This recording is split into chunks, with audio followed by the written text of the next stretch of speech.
For more Excel video tutorials, please visit our website at www.learnexcelfunctions.com.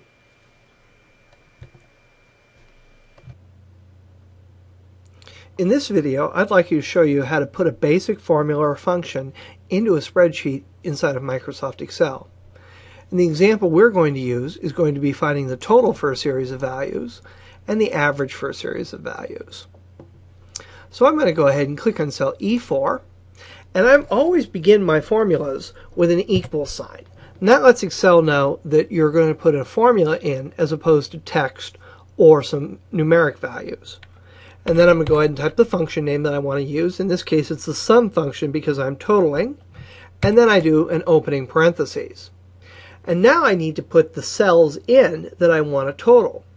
In this case, I want to total B4, C4, and D4. B4, C4, and D4 can be abbreviated B4, D4. Or the first cell in the range, and then the last cell in the range.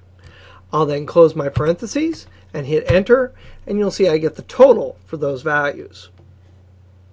I'll now click on cell F4, and there I want to put the average in. So here again I'm going to begin with an equal sign and the function name, which in this case is average. I'll then go ahead and open my parentheses and again enter in the same cells I did before. Now earlier you saw me actually type in B4, D4. And you can always do that. However, if you prefer to use the mouse, after you type your opening parentheses, you can simply highlight the range of cells that you wish to include in the formula. Then I'll close my parentheses and hit enter, and you'll see I get the average for those values. Excel also has a tool called the AutoSum tool. I can use that very simply. Now I'm going to go ahead and click in cell B9, and again you'll see I want the total for January here.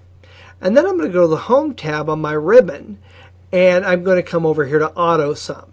And when I click on AutoSum, you're going to see that it automatically placed that formula into the cell that I had selected, and then chose the cells above it to total. When I hit enter, you'll see the total for that month. You can also use that same quick tool with the average function. And here I am in the average cell, and then I'm going to go ahead and click on Home. Instead of clicking AutoSum, which would just give me a sum, I'm going to go ahead and click the drop down arrow to the right of that. And you'll see here we can use this tool with average, count, min, and max. And I want to use it with average, and there's also a more functions option here. I'm going to go ahead and click average, and you're going to see that it highlighted the range B4 to B9 for me. Now earlier, because the data that I was totaling was directly above the function I was entering in, the range was entered in correctly. But here, I don't want B4 to B9. I don't want to include the total again in the average. I want B4 to B8.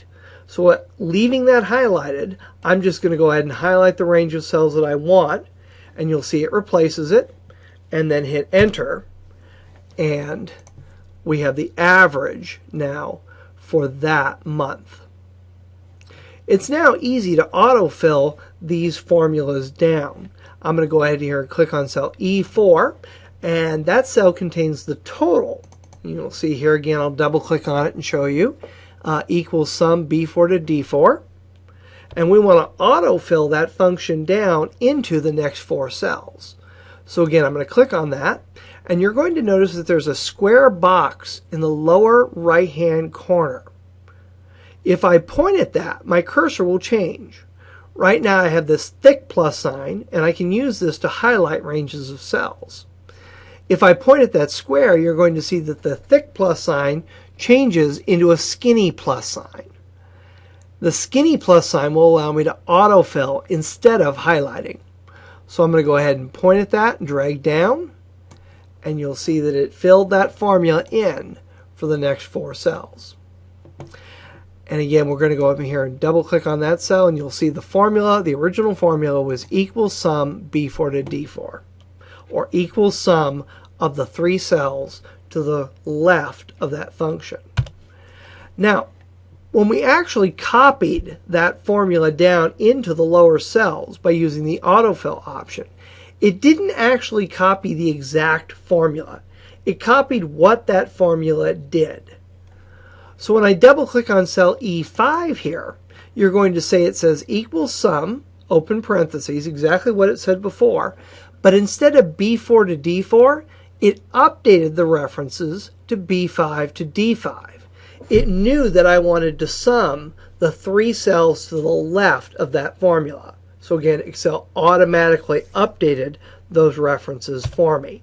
And you'll see if I click on cell E6, it now says equals sum B6 to D6. And that doesn't just work with the sum function. I'll click here on average, and you'll see the formula that was entered in there. And I can now use the autofill tool to fill that value down, and you'll see again the references updated themselves. And to complete this exercise, I'm going to go ahead and click on cell B9 and just autofill over, and B10 and autofill over. And that's all it is to putting in a simple formula and function inside of Microsoft Excel. For more Excel video tutorials, please visit our website at www.learnexcelfunctions.com.